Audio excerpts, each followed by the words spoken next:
Nothing Ventured live here today at the Web3 Demo Day. This is the anniversary live edit.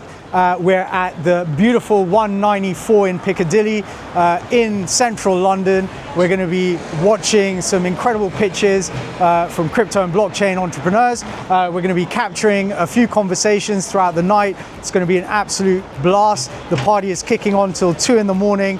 Let's get straight into it. But they had these brilliant ideas. So I thought, how can I nurture them?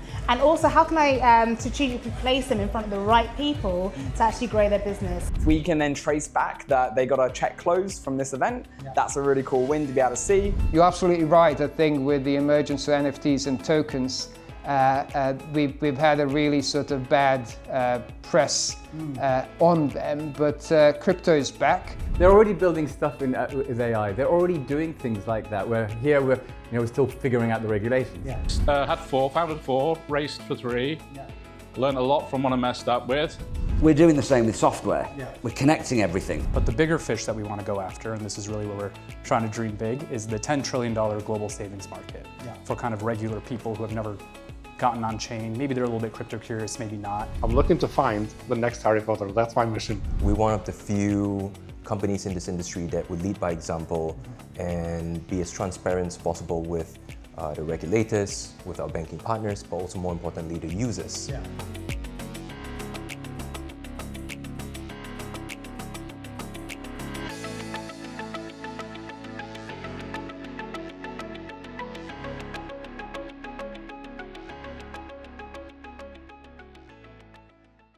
We've got Lorraine Knight here, founder and host of Web3 Demo Day. Tonight we have the anniversary edition, absolutely buzzing out there. I've had a few of the pitches already. Tell me, why did you set up this event in the first place? Yeah, so Web3 Demo Day, I came across the Web3 industry back in 2019. I got my first WireX wallet actually, so it's been a full circle moment with WireX sponsoring tonight. And yeah, number go up, Bitcoin was going up. And it was the beginning of that bull cycle, the hyper cycle actually, and I got involved in the NFTs, I got involved in the AI space, making 3D images and doing all immersive tech, and I absolutely loved it. I got involved in lots of communities in Web3, and then that big old bubble burst in 2022, but I did not want to leave the space, I didn't want to leave Web3. I have a background working with startups previously, so I said, you know what, let me pivot and start working with just tech startups. And I started working with tech startups, Web3 startups, and I found that their main pain point was fundraising. They all wanted money, right? It was before I was working with traditional, and they wanted help, consultancy, but it was a bit different. So I started working with tech founders. I started doing introductions to them from some of my investors, and I found that a lot of them couldn't pitch, right? Or a lot of them were just too technical. But they had these brilliant ideas. So I thought, how can I nurture them? And also, how can I strategically place them in front of the right people to actually grow their business? So we started this in 2024 online. We used to just do it on Google Meets, doing introductions. And yeah, as of 2025, all throughout 2025, we did 2 live events with Google. We got invited down by a Google digital native member at the time, Donald Wasserfall, shout out Donald, and yeah, we did a live event. I have a background in events anyway. We've got a festival in Birmingham called Jamaica 0121. So nice. In summer, if you want to come out and listen to some reggae music. I'm definitely down for that, 100%. You can come along to that. So yeah, it was just a combination of what I had a passion for, now finding the Web3 industry and the skills that I already had, and marrying them together, and it just created this big baby Web3 Demo Day. I mean, I know there's gonna be some incredible pitches and some incredible judges. What will make this event like a massive success for you? I mean, like, it is already clearly a success, but for you, what's important? What would make it a massive success? Well, I just want people to actually collaborate and connect. I want people to really extract value, and that's why I've created this setting. And you know, we could go for the stuffy corporate vibe, but I feel like I've been to so many of those events and there's no real connection. Because pizza, glass of wine, like awful. And it's just low-level conversations. Here, there's music, there's a vibe. You know, there's food, there's drinks. We have real people, real investors. So there's more of a chance to actually have authentic connection. And any business deal I've done has come from an authentic connection. It's never come from, you know, live conversations, build a relationship. Yeah. Whether there's an investment today, Yeah. you know, you build a relationship today for what's going to happen, like in you know, several months' time. And you know, it's really daunting for founders to get on that stage. What's the one piece of advice you give to founders who are trying to pitch either tonight or elsewhere? What would you say to them? I would say energy and authenticity. Transferring the energy of certainty, right? And knowing your numbers and knowing your business. It's a business. If an investor is going to invest, they want to know, how am I going to extract money out of this? You and me are both numbers people, yeah, right? We know this. We're numbers people. So that's what it's really about. And also just having that vision and that belief so prominent that others can feel it. Yeah, look, amazing. I mean, so thankful for you for inviting us to come here and have conversations. We're going to have a number of conversations with people in and around the event this evening. I think it's going to be a massive success from everything I'm seeing. It is looking like it is going to be great fun, and the party's going on till 2 a.m. So I'm not sure I'm going to make it that long, but I'm sure there'll be people keeping it up. It's going to be worth it. It's going to be worth it. Amazing, Laurie. Thank you so much. It's been much, spectacular. Irish. I'm here with Cap, who heads up Superteam, which is really the UK arm of Solana. Really great to have you here. Absolute pleasure. It's always awesome to be at the Web3 Demo Day. Yeah, what are you doing at Web3 Demo Day, the anniversary? What are you hoping to see here tonight? Well, I know Lorraine quite well, and I want to be able to help support as much as we can. So we've been able to help kind of amplify this event over the last few weeks. We've also, quite funnily enough, we've got a couple of our founders on stage as well. Amazing. So I want to be able to hear that, support them, Blueprint and Zinta. So excited to be able to see them crush it on stage. We've just had Ravi have a chat with us. I'm very exciting what he's up to. So for those that don't know, just in case people don't know, what does Solana do, and you know, talk us through the kind of activity here in the UK. Yeah, so we're very focused on how do we support the founders growing in the region. So we have 20 different bases across the world where we have very bottoms up kind of growth support. So it's very focused on early stage founders, so pre-seed, seed stage, how are we helping them come from that initial idea all the way up to potentially Series A. Yeah. And seeing them through that journey, we build them a community around them, and every region runs it slightly differently. You know, we respect the idea that every country is different, cultures are different. What I specifically love to do here in the UK is this philosophy of win and help win. So building that community where we support one another, so founders who have already gone and raised seed, want to mentor the next ones coming forward. We can then leverage that to bring in other key people to be able to help support. So even like Dan you just had on there, he's been one of our judges at a little roast that we do. And we brought in all the cool people to be able to help support the up and coming founders growing. And then on the other side, make it like a circular kind of economy. We have the talent. So some call Superteam as like the talent layer of Solana. And so they're finding in those key people who can be your developers, your creators, your operators, and then all your different service providers, studios. So really just helping kind of when a founder's building their business, the problems that they're going to face, how are we unblocking them, you have making the them move as solutions fast available. as possible. Exactly. Amazing. And so let's talk about this evening. What will make this a super successful evening from your perspective? It'd be very cool to be able to hear the founders walk away of I had a good couple conversations with a good investors. I'm now being able to have that follow-up call and being able to then start that. And if we can then trace back that they got a check close from this event, that's a really cool win to be able to see. If we meet new founders, new people that we want to be able to help bring into the community, that we can be able to help support grow faster, that's also a really cool win. And in general, I'm a big proponent of London needs more Web3 events going on, and we need to be able to kind of rally behind that.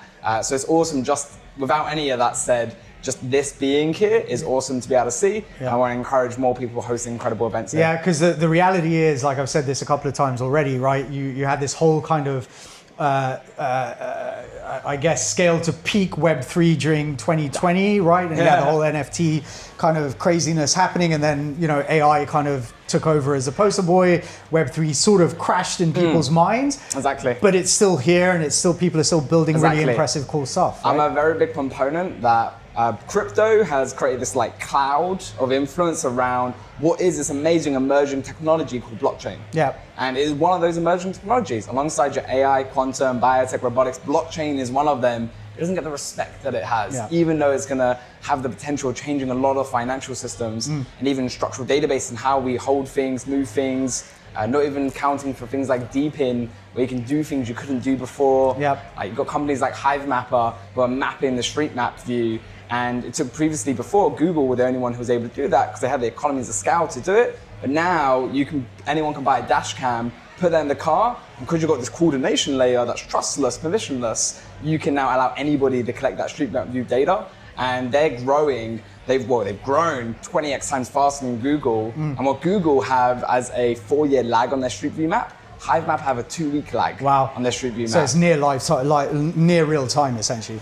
And like that's only possible with blockchain. Yeah. So it doesn't get the respect that it deserves. That's and interesting. We need to make sure to change it. I got the founder of What 3 Words coming onto the podcast on Friday, so I'm going to be very, very interested to have that conversation. I know that he's got some thoughts about certainly AI integration, whether Web3 or not, I don't know. And I guess as a parting shot for you, it sounds like you are super enthusiastic about this event, the opportunities, the sort of people that are going to be presenting. What would your advice be to founders who are either attending or even pitching, for that matter?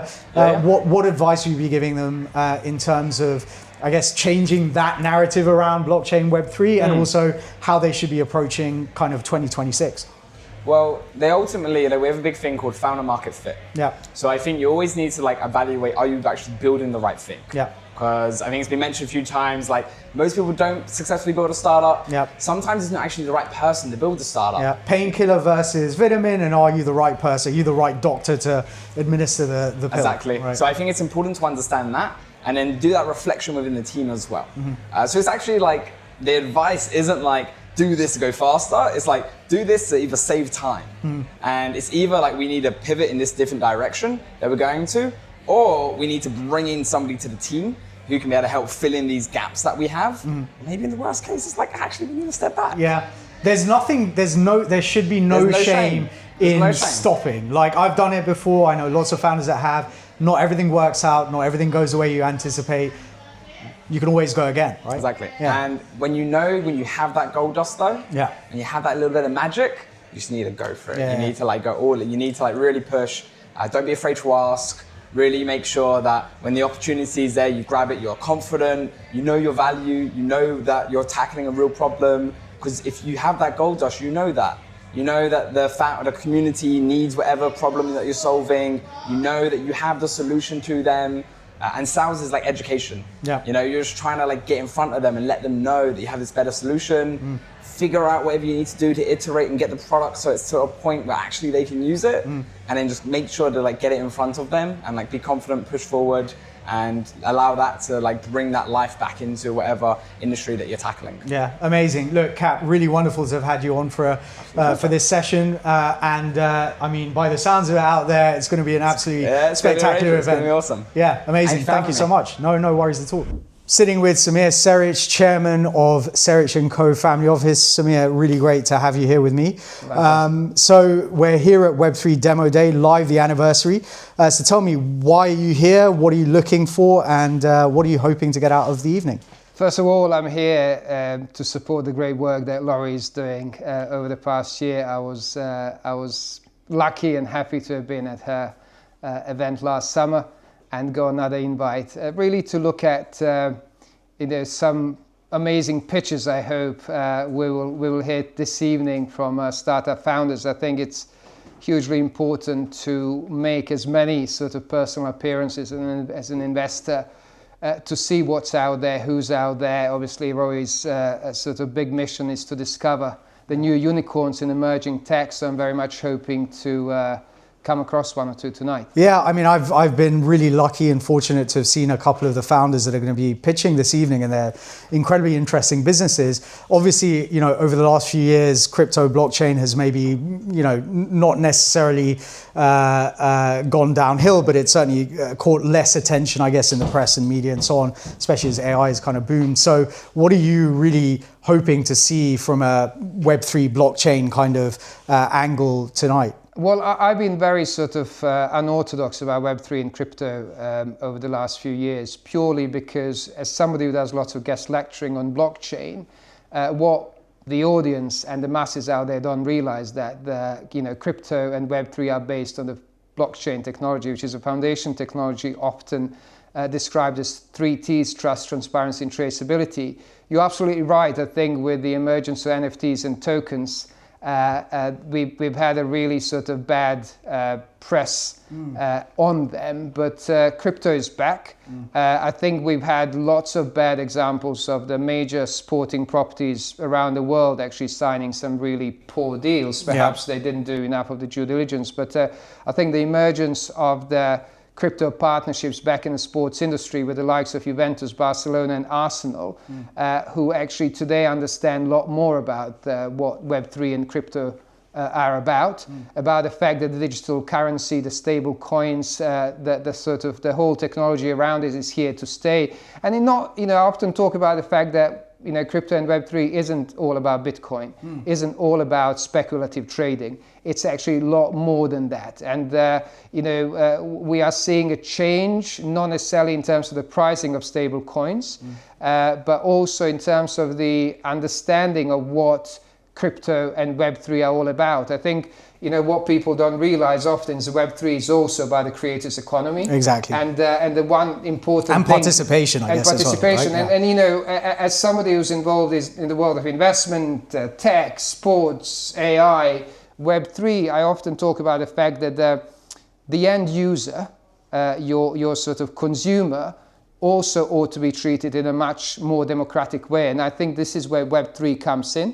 And if you look at what Animoca Brands and Yatsu have been talking about over the last 10 years, is that so creators economy and the end users, which in sports are fans, but in business are consumers, also ought to be rewarded fairly, because historically, the users have always been exploited by the major brands, by the even sporting properties, whereas Web3 is actually enabling them in a very democratic way to benefit, not just with perks and benefits, but also financially too. Yeah, so they can truly become stakeholders in the ventures, the businesses. So I mean, whether it's a sporting club or whether it's some other property or asset, they can actually participate in the upside, not just, as you say, be passive consumers of the product, but actually be fully participant.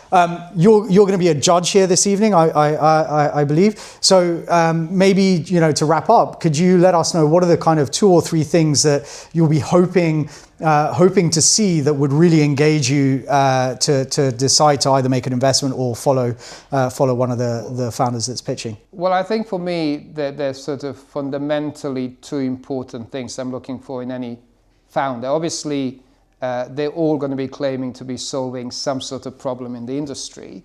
But I've been very vocal about, for a number of years, in relation to the social responsibility and the fact that the founders of 21st century ought to be socially responsible, and their ventures have got to be purpose-led and impact-driven.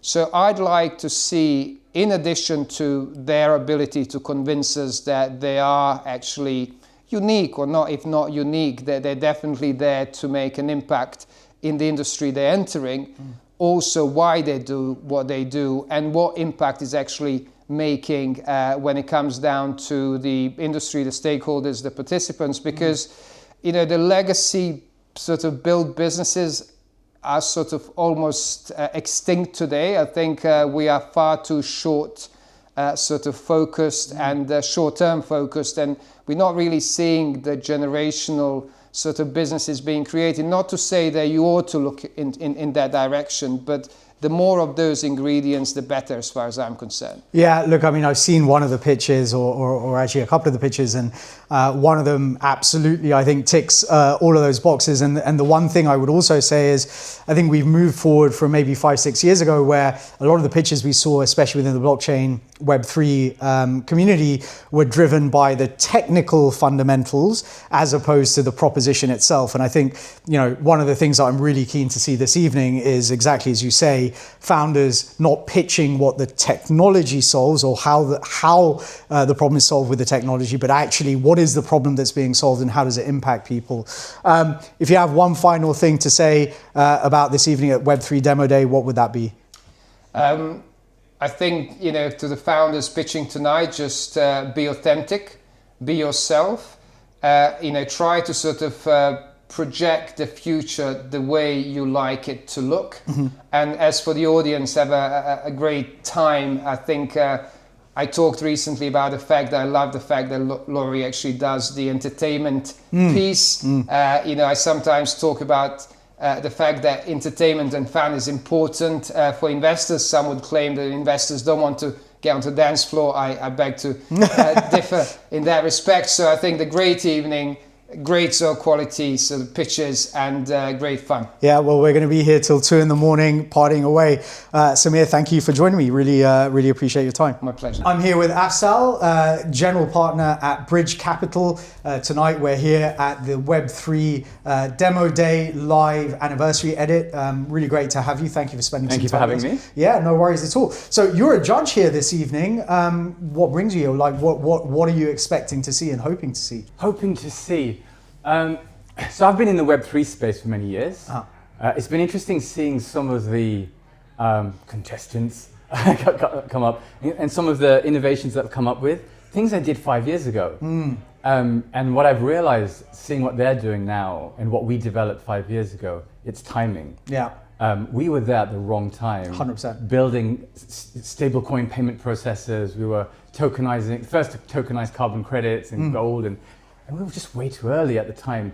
The adoption rate hadn't come in yet, and we were there pushing and like almost screaming at people, this is about to happen, this is about to happen. So it's really, it's wonderful seeing some of the startups, what they're bringing to the table. I know where they're going to go next. Yeah. So I want to be able to share that insight with them. Yeah, it's that whole kind of adage of, there are no ideas that are wrong, they're only too early, right? And I think the other thing with Web3 is like, there was obviously a lot of negative press, I guess you'd probably best call it, with some of the implosions, but also things like NFTs and like all this sort of exuberance that kind of really just petered out very quickly. And to your point, certainly I've seen a couple of the founders that are going to be pitching this evening. I'm like really exciting stuff that they're doing. So what is it that you're hoping to see out of the pitches this evening? Like what is going to grab your attention and really, really kind of make you sit up and say, yeah, this is something I want to be involved in? Yeah, great question. Because for me, with Bridge Capital, we've decided to back early stage founders from Africa and GCC. Our trips into Africa, I'm originally Mauritian. I'm Kenyan. Kind of representing. Absolutely, man. So for us, I've seen, I'm in and out of Africa, mainly Ghana, Madagascar, Mauritius. And the ecosystem there, the youth there, the sheer grit these kids have. Yeah, I mean, they're coming up with amazing ideas. I've said it before, right? But 50% of the world's under 25s are going to be in Africa by the year 2050 or something. Like, and hence why we moved there. Yeah. Because they're the ones who are, and you know what? They're digitally native. They're already trading in stable coins. Yeah. They're already building stuff with AI. They're already doing things like that. Where here we're still figuring out the regulations. Yeah. And they're also. They're blocked, right? Like transactionally, they don't have the same rails and the same ability to transfer cheaply and seamlessly compared to the West, right? It's changing. Yeah. I think that, so governments, there's a lot of initiative coming around that. Again, it's timing. So for us, timing was Africa. Yeah. Getting behind some of the founders, some amazing people, amazing ideas. And Africa scales. So, I remember building a payment process and we had 200 users, and we were excited, and our investors are like, that's really impressive. But I'm backing someone that has like immediately 2 million users, right? And you're like, why? Because it's sheer scale, sheer numbers. Yeah. So it made financial sense, but also the impact you leave in a place like that, and being able to change the narrative around African brilliance is what we're representing. You had me at Africa. Honestly, there's a pitch this evening which I think hopefully will really intrigue you and get you excited. It certainly excited me, having seen lots of pitch decks proposing to do the same thing, but someone who's actually executed. Really impressive, and I think a huge kind of opportunity. But going back to that kind of question, from the founders themselves, you're talking about, you want to see that, that scale opportunity and that excitement. But, what what is going to grab your attention the most in terms of a pitch? Like, so these guys only have a couple of minutes, I think, 2-3 minutes to pitch. Yeah, but equally it forces them to really get the big information out, or the big picture ideas out there. So what do you think is going to cut it for you? So I need innovation that creates rapid impact at continent scale. Wow. Okay. I'll be able to identify if I can bring them to Africa, if they're not already in Africa, but be able to then kind of help them integrate into some of the African ecosystems we have. Yeah. And be able to like see that adoption rate within that. Yeah. So yeah, that's kind of what I know what I'm not looking for. Okay. So I'm also not looking for someone who's coming in saying, I've got a solution, but I'm looking for a problem. Yeah, sure. I'm not looking for someone that says, I'm going to disrupt this sector. Yeah. When all they're going to do is make life more convenient, so we don't move, we don't think, we don't do. And I don't want to also find someone that is kind of what I call innovating from luxury. Yeah. Rather than innovating from necessity. Some Yeah. of the founders we've backed, they have no choice but to innovate their way out of poverty. Yeah. Whereas here, we're here in this Web3 community, drinking champagne with a DJ later on. It's cozy, right? And it's cozy. Yeah. And so the some of the ideas that come up are also a bit cozy and a bit fluffy. Sure. And not relevant. Yeah, I mean, it's a recurring theme on my podcast. We've had a lot of African investors on over the course of the years. And, there is a reason that M-Pesa, I've said it just far too often, but I'm going to say it once more. There is a reason that M-Pesa was born in Africa, right? In East Africa. There is a reason that people were mobile first, making payments on mobile, whilst we were trying to figure out how to create a better looking, website, I guess, for some of the banking apps, right? And maybe just to close off, right? Like, what is it about Web3 Demo Day, this event, that excites you? What are you hoping to get out of the event overall? I've loved Web3 and blockchain for a long time. I've migrated into AI. Yeah. And then coming back into Web3 and seeing the convergence of AI and Web3 interests me a lot. Yeah. As a fund, exploring where we can, at what points we can back people. Can we identify some superstars here that we can take with us on the journey? Yeah. I'm definitely looking for that. But then what I've seen, the difference with Web3 and AI for me is this. With AI, AI is a technology that helps things become more efficient, convenient. It's workflow speed, yeah. Workflow speed. So you'll save money. With Web3, you can now tokenize things. You can tokenize a watch, a yacht, land, the rental, and then fractionalize it so more people can jump on board. At one point, I wanted to fractionalize mortgages, and then great idea. Well, yeah, but how much are you raising? It's been done. It hasn't worked. But no, I completely get it. So you can make money immediately with Web3. Whereas AI, you can save money. Yeah, amazing. And one parting thought for the evening. What's your message to all the founders out there building? Oh, please think bigger. What I fear. I travel the world a lot. When I say world, Africa, Asia mainly. And it's a big part of the world. A big part of the world. So you see, I get a really good insight of what's happening everywhere. Yeah. But if you're in a shrinking economy like the UK, and everyone's a bit dismal, and the money's not flowing correctly, you start shaping your startup towards what the market's in front of you. Yeah, your narrative gets adjusted to the negative cycle, right? Right, and so you have some amazing people here with so much energy to give, and they're hitting a brick wall. I just want to take them out and say, you know what, fantastic idea. Do that in Pakistan. Move it over here. Do that in Singapore. Do that in Dubai. Do that in Ghana. Yeah.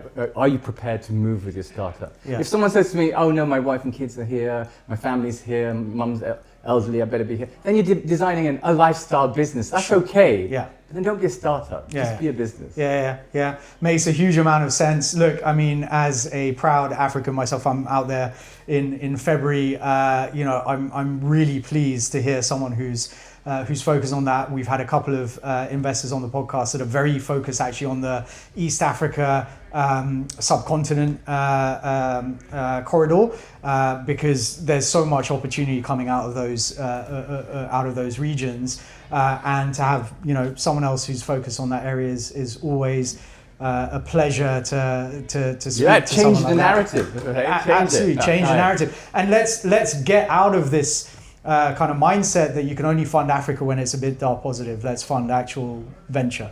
Exactly, yeah. Yeah. There's only 1% of global venture that goes to Africa. Yeah. You know, Bridge Capital is there to change that. Amazing. Thank you so much for joining me this evening. Thank you. Really wonderful. I'm here with Dan, Exited founder and angel investor, here at Web3 Demo Day Live, the anniversary edition. Really great to have you sitting here and having a chat. Thanks for having me. Yeah, no worries. So tell me, what is it that brought you to this event this evening? I got invited by Lorray, who's fantastic and always on the lookout for some exciting startups using great emerging technologies and always keen to see what's going on in the Web3 space as well. Yeah. An area I've been active in, as well as many others. Yeah, and so you founded, exited and failed in 4 startups, I think you said? Had 4, founded 4, raced for 3. Yeah. Learned a lot from what I messed up with, and exited 2, including one which was a Techstar startup as well. Amazing. And then angel investor for about 5-6 years. Yeah. Worked in corporate venture capital for about 15 years. Yeah. Around here and in the Valley. Yeah. And we have a placement company as well, Ideas Crucible, doing a lot of deep tech, med tech, AI raises from C to Series A+. Amazing. And so, I mean, there's a lot to unpack there. Let's talk about the startups first. What sort of sectors were they in, and what was the biggest lesson you learned from the failure? So the sectors where we were in was insurtech. This was the first one was. Before insurtech was even a phrase. Actually, I don't even think fintech was. It was just insurance and sort of IT these days. Bring them into the 20th century. Which was very much driven by the brokers at that time. Yep. So we were empowering the brokers with the technologies before the kind of insurance and the backers became on board. And that was had a great co-founder on that one. But I had ambitions at that point to really get into some really interesting technology, and I was planning to do my PhD in AI, which I did. So it was a good time for me to then, so I sold out to my business, sold out to my co-founder, and developed a search engine, another thing that never made it. I mean, Google. It's like... I had an offer from Yahoo, actually. So a lesson to be learned, I turned it down. Yeah. I had never be too early for the market. So it's a big lesson for founders, really. Yeah. It should be pushing and ambitious, but ambition's really important, but timing is everything. Yeah. Well, I mean, Yahoo famously lost out on acquiring Google, right? Essentially back in the early days. Yeah, and they also made some acquisitions of some of the other search engines, which were really quite good. Yeah. And as opposed to putting their energies on those, went for their own technology, which at the time was a little bit outdated. Yeah. And so tell me, what was the biggest failure the biggest lesson, from the failure, or even from those that worked? So that was probably the one that I failed at was my AI art one, which I'm still going to mothball and do. I guess that was one of procrastination. I had a co-founder this was combining creative and technology. And my co-founder, we get on great, we're still good friends. She's wonderful. But I guess at the time, I probably wanted to be 100% right, which is always, which I should have taken the same advice I have done as a mentor for many other startups and advisors. Perfection is the enemy of good. Yeah, 80% is good is enough. You're never 100% going to be right, because there's always something to do at the end of the day. Yeah. And by the time we had got something to already, we took some investment from, we got offered some investment, and by the time I picked up that the money was maybe not as clean as we were expecting, the cash burn had run out. Yeah. I think, that whole thing about perfection being the enemy of good, 80% is good enough. Like, I think that is something that founders really struggle with, especially kind of perfectionist founders. You just got to ship, right? You ship, learn, you iterate, you keep shipping, you figure out stuff as you go along. But the flip side is also a problem. I'm on a few VC podcasts. I'm involved with many cohorts and Techstars and various other programs. And we see so many who also, particularly when they're doing their investment raise, haven't planned and prepared as well. Oh, yeah, for sure. But equally, I see the flip side often a problem. I mentor a lot of startups. I'm run a VC podcast, and so many startups simply are just not prepared at the end of the day, particularly with their investment round. They need to make sure they've got everything there. I see it like organizing a wedding. You need to make sure the couple's there, your founders, the venue's there, which is your market. You've got it. You invite everyone. You warm everyone up with an intro. You don't throw them in. You know where the venue's going to play. You want to make sure the band's going to be good and everything's there. And you say a thank you at the end of the day. See so many startups going out, doing a kind of raising investment, doing a spray and pray, not treating their investors and not really understanding who their investors are and giving them the respect they're due. I mean, you should come and just pitch my business for me. I mean, like, I mean, I run fractional CFOs for venture-backed startups. And this is the key problem. The reason we get involved in these businesses is because investors come in either pre-investment or post-investment and they say, your finances don't make, like, exactly to your point, your narrative, your structure, the business as a whole doesn't make sense. You need someone to come in and help kind of formalize some of the activities you're doing. It's great at very early stage. You can be a really charismatic founder, have a great idea, maybe even have a small product. But as you kind of progress and you're raising larger and larger rounds, you need to start formalizing that a lot more. Which is not to say you shouldn't have some formality at the beginning, but it certainly increases over time. And that's why more than one co-founder, solopreneurs rarely works. Yeah. Typically, you've got someone who's got the cool tech guy and the creative and the energy at the end of the day, but you've got someone who's got to deal with some of the more boring kind of things at the end of the day. Yeah. And fundamentally, investors want to see that you've got good financials, good legals, you thought about the governance, you thought about the structure on the raise, the IP. It's like running any business. You've got to make sure you've got all the foundations in place, and a clear vision of what the end's going to look like, as well as all the kind of unique, cool tech that's going to be differentiated at the end of the day. So if you've got one piece of advice for the fans that are going to be pitching this evening, what would it be? Sales skills to me is the number one thing. Yeah. As a founder, when I'm looking for someone more than anything else, I'm looking for sales. They're selling to investors, they're selling the product, they're selling their brand at the end of the day. You've got to be able to, good founders can sell snow to the Eskimos at the end of the day. Yeah. You're constantly going out there. There's never a moment when you're off duty. You're going to be meeting someone there who's going to be an investor, a stakeholder, a supplier, a partner, and you've got to promote. Exactly. Yeah. And you've got to be able to sell to your significant other as well. Like, why are you spending the time doing this? They got to buy into the vision as well. Right? That structure of as an entrepreneur, you are inherently taking a risk. Yeah. And I remind every startups that you see stats about 90% startups fail. I would actually say probably it's a lot higher than that. I'm sure. So it's close to about you might get 3% succeed, but actually they never become unicorns. They just become everyday cottage businesses. So you've got to go in there inherently with the ambition, obviously, that you want to succeed, but the realism you're not. Yeah. And that means you need a support network around you, whether it be family, friends, angels and stuff like that to really carry through. Yeah, and so one, I guess, last question for this evening. What you would make tonight a massive success for you? For me, I think tonight I've actually come out just to see some really exciting young companies. Nice. I spend my day typically on a lot. I imagine they're going to probably be a bit earlier. We're doing some large kind of Series A rounds in the US. So I really want to see. You'd be surprised. There's a couple in there. I hope so then. But we're always love to deal flow. We never say no. But I think tonight we're going to, I've seen already some of my investor pals and stuff, keep in touch with them, but look at some really interesting founders.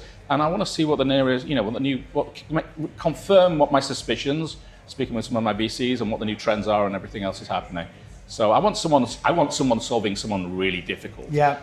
That's what I like. I like people who say, but the problem is it's really hard to solve that. I'm like, that's what I want to see. Someone who's really going to disrupt at the end of the day. Amazing. Well, thank you so much for joining me. Really appreciate your time. Thank you very much. Here with Christian from Volta. Really great to have you here. We're live at the Web3 Live Demo Day, the anniversary edit. Firstly, welcome. And Christian, tell me why you're here. What are you doing? Yeah, great to be here. Thanks for having me. So I'm here today to sort of showcase and pitch for our Web3 operating system. Every business in Web3 struggles with, and also Web2, by the way, they struggle with the fragmentation of remote teams, but the fragmentation of every software that they need. In Web3, you'll need WhatsApp, Telegram, Monday.com, Asana, SendGrid, MailChimp, Gmail, Zoom. You need all of them. Every application that every business ends up using once or twice, yeah. But none of them are connected to each other seamlessly. None are connected to the blockchain. Management can't see in one place what the entire team is doing or segments of the team. So we're taking all those softwares, building it into an AI native platform that's also connected to the blockchain. So for example, in one prompt to our AI, you'll be able to reply to an email, file something on Slack, respond to a WhatsApp and book something into your calendar, all in one go, all in the same place, all using your original accounts that you've used for years, but it's all in one place. Yeah. So it basically centralizes, so it's almost like a MCP for all of these various applications, allows you to maneuver across all of them seamlessly. And in terms of kind of, you're here, presumably you're pitching this evening, is that Yes, right? Well, yeah. good luck with that. I'm sure you'll do wonderfully. What are you hoping judges will hear? What is the kind of secret sauce or spiciness that you're going to bring to the pitch that you hope will get them engaged? Okay, so going back to the operating system, if you think of your router or your Wi-Fi at home, if you've got a sort of traditional family, 4 or 5 people in the house, one's got an Apple, one's got a Samsung, there's a Hewlett-Packard laptop, there's 3 televisions. You've just described every home I've ever lived in. Yeah, exactly. Sure. I mean, we've got 8 children, so it's crazy. Okay. So you have all of these individual devices made by different people, used by different people, but they're connected to one Wi-Fi. Yeah. We're doing the same with software. Yeah. We're connecting everything. You're going to be the router. We are the router. Yeah. But what sort of adds to that, we've already built the blockchain layer. So we have a wallet. It's non-custodial. You can store over 7 million tokens across 18 blockchains. There's 25 million trading pairs inside the app. We've got 35,000 users, so it's not the biggest user base in the world, but that was with 0 acquisition cost. Yeah. It was product-led growth. So we've already got that layer. We've got a user base. Amazing. And we're working on the MVP for the operating system. So you've got traction, you've got a product, and you're hoping that that's going to grab the judges' attention. I guess one final closing kind of question to you. What was the aha moment that kind of had you build Volta in the first place? So COVID birthed Volta and my token originally. We spent a couple of years just sort of exploring the token market, listing on a couple of exchanges, version 1 of the wallet. Now, we went from version 1, which was XRPL only, then version 2 was more chains, then we went to non-custodial, now we're where we are today. But along the way, I've been a sufferer of many different softwares all over the place. What are the teams doing? They're not communicating properly. The dev team have almost built something, they've got to tell marketing, but perhaps they haven't. So that has, all my experiences have birthed all of the products. Yeah, basically. so you solved a problem that you were facing inherently. Well, look, Christian, really good luck for this evening. I know there are some incredible pitches happening this evening. I'm sure yours is definitely going to be up there amongst them. Hope it all goes really well. Thank you very much. We got Ravi here from Blueprint. Really wonderful to have you here in the VIP room at Web3 Demo Day, live, the anniversary edit. So tell me, what are you doing here today, Ravi? Yeah, thank you very much. Super excited to be here. I think this is going to be an incredible event today. I'm here to pitch my company, Blueprint. Amazing. Tell me, what do you do? Yeah, so Blueprint, basically what we do is we create an on-chain savings account by optimizing on-chain yield for users. Okay. And so it's a product that doesn't exist today. A lot of crypto, as you know, people think it's speculative, it's risky. But what we've seen over the past year is a huge growth in stablecoins, in reliability of stablecoin yield, in institutions joining crypto, as well as just users becoming comfortable with automation. And so the time is really ripe now to create a product that kind of fills this other side of DeFi that's not just kind of the more speculative side, but a bit safer, more stable yield aspect of it. So I guess there's a couple of questions that I would have that arise from that, right? So DeFi has always had this slight issue of being very complex, very difficult for your kind of average user to understand. So are you targeting this kind of mass market, or do you still need to be crypto native, for want of a better phrase, to be able to kind of access Blueprint's product and use it well? Or do you think this could kind of break through and cross that chasm? Yeah, so that's exactly the problem we're trying to solve. And we're doing it in 2 phases, just like you mentioned. In our first phase, we're going after crypto native users.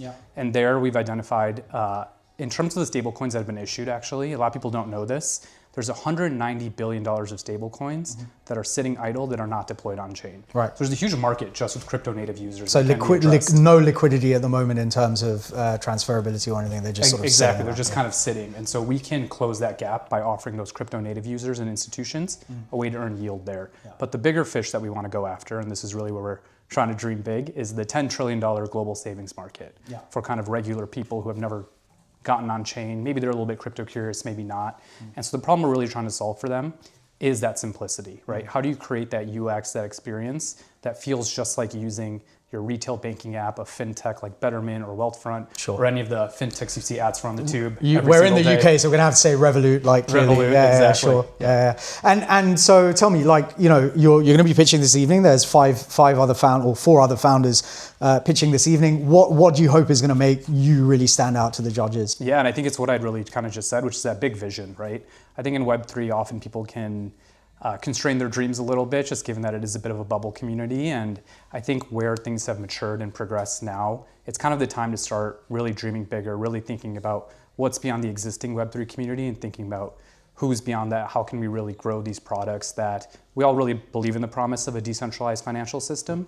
How do we kind of take that to the masses in a way that's easy for them instead of just kind of hoping that they're going to come to us. Yeah, and in terms of kind of this evening and the event and so on, like beyond the pitch and hopefully, you know, coming out a winner, who do you hope to meet? What are the kind of interactions you're hoping to have this evening? Yeah, I think just the other founders. I've been to a demo day event in the past and made some incredible relationships through that, people I'm still talking to now, you know, either as friends or potential business relationships as well. I know that everyone else pitching tonight is pretty impressive as well too. So I think the cool thing about this event is just being able to meet, you know, great people who are building in this space who are passionate about the same things you're passionate about. I mean, you ignore the fact that there's going to be a party till 2 a.m. and like that's I think that's definitely a draw for some people. I'm going to be in bed, I'm guessing. But and finally, you know, if there's one message you could get across to non-native crypto users, or as you call them, crypto curious, right? What would that be? Yeah, it's that, you know, this space has matured and it's ready for you now, and we're going to bring that product to you. So, you know, get excited, get ready. We'll be there soon. So we're beyond the NFT hype, back into kind of fundamental, like we can make your life better. Exactly. Yeah, amazing. Well, thank you so much, and really good luck for this evening. I hope it goes incredibly well. Great, thank you very much. Here with Asim from Librero. Really great to have you. You're the founder. I would love to understand what you're doing at Web3 Demo Day here this evening.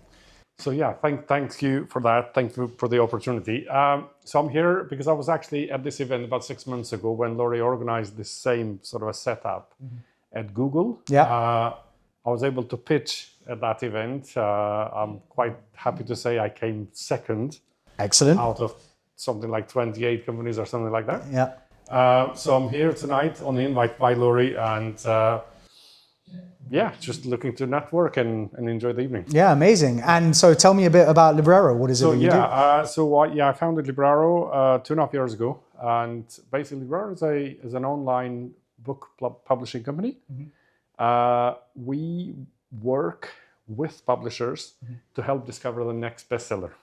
And how we do that is we basically created a process where writers who struggle to get an agent, which is the process of getting a book deal. Yeah, I'm going to put my hand up right now. Yeah, sure.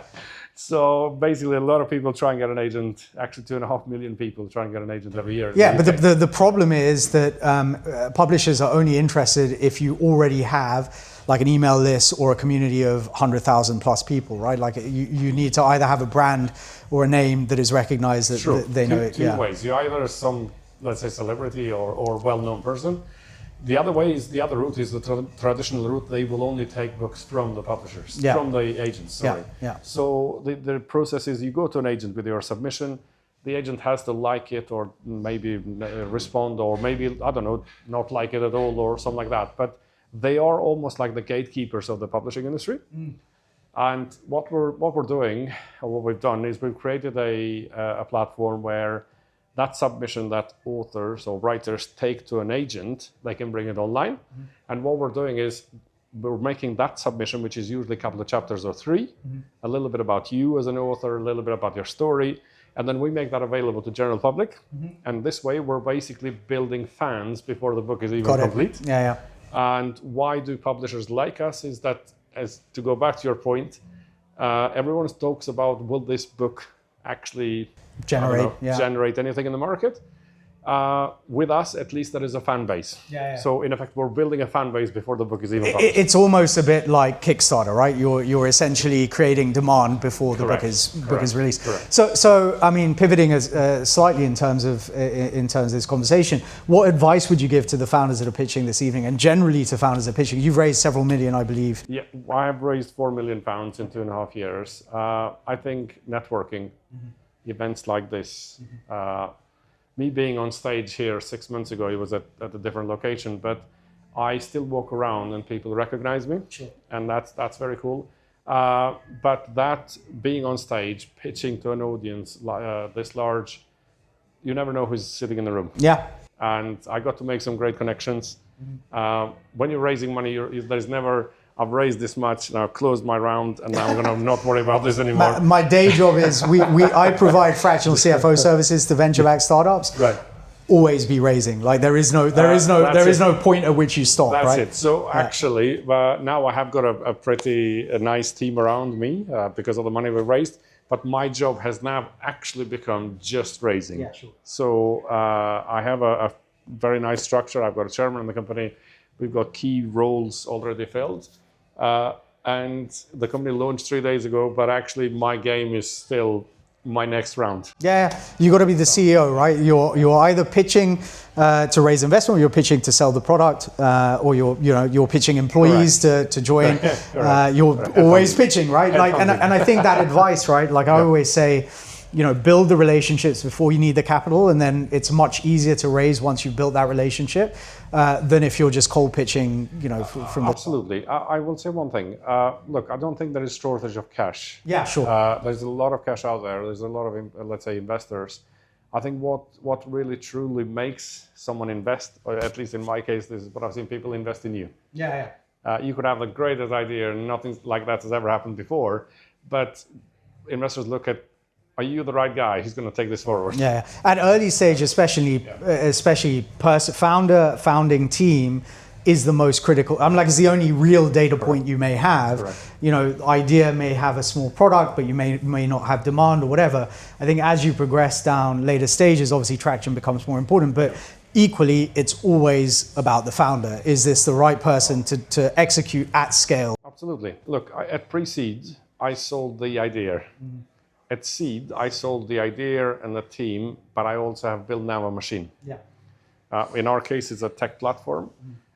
It's a Web3 based. It doesn't function as any other, let's say, normal website out there. Think whatever happens in the background is super, super complicated. But we are lucky enough to also have about 16 patents powering what we do. Amazing. And it gives us a very unique standing in the market. But all of that is, I see, a tick in the box for an investor, but then market validation. So my background, I don't come from publishing at all. I'm a commercial guy. I know two things. I know how to sell something, and I know how to raise money. So that's what I do every day. That's okay. But I have been able to attract the market before we even launched. Yeah. And we have got a great partnership. We have partnered recently with the second largest publisher in the world before we even launched. Amazing.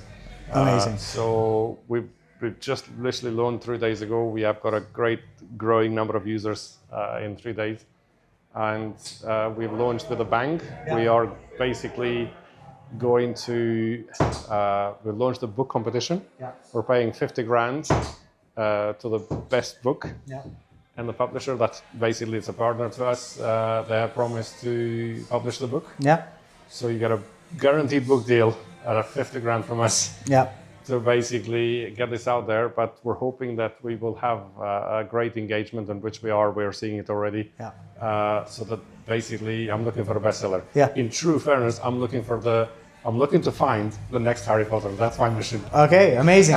And one final cut. Well, yeah, I'm not a Harry. Okay, my kids are Harry Potter fans, so I kind of get it. In a sense, I'm not looking for Harry Potter. Yeah, you're looking for the next bestseller. Yeah. So you're looking for the next J.K. Rowling, who will build the next Harry Potter. Okay, and one final question, I guess. This evening you said you're looking to network, build relationships. What will make this event a success for you personally? Look, like I said, I'm always raising. Yeah. I looked at the number of people here who are investors, and I'm looking to basically engage with them tonight, network with them, hopefully take some of these conversations that I can follow up tomorrow and weeks to come. And maybe also get a bit of a dance on, because we're going till 2 in the morning. Sure, man. Absolutely. Best way to raise investment, have a bit of a boogie. Thank you, Arsene. Really appreciate you spending some time with me this evening. Thank you for this opportunity. Yeah, That's no problem amazing. at all. That's great.